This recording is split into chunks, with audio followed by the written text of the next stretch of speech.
এটা হচ্ছে 7:30 সকাল। দেখো সবে সূর্যি মামা একটু উঁকি দিয়েছে, রোদ একটুও নেই। আজকে সব খুবই ঠান্ডা পড়েছে এখানে, আমাদের এখানে।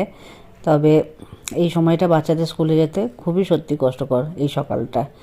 টাইমটা একটু পিছিয়ে দিয়েছে, আগে ছিল 7:10, এখন করে দিয়েছে 7:30, ওই 20 মিনিটের হেরফের।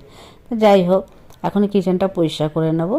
কিচেনটা পরিষ্কার করে নিয়ে তারপরে স্নান সেরে পুজোটা দিয়ে নিলাম।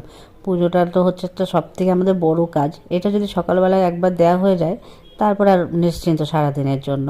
পুজো দিয়ে তারপরে তো সারাদিনের অনেক কাজ আছে, দুপুরে রান্নাবাড়ি আছে। কি রান্না করবো এখন কিছু ঠিক করিনি, তবে বাজার থেকে একটু ফুলকপি এনেছে। আর সকালে যে ব্রেকফাস্টটা বানিলাম ডাল শুকনো, বহু বছর খাই না, সেই মায়ের হাতে খেয়েছিলাম বিয়ের আগে। তারপরে ভাবলাম যে আজকে একটু ডাল শুকনো করেই খাই।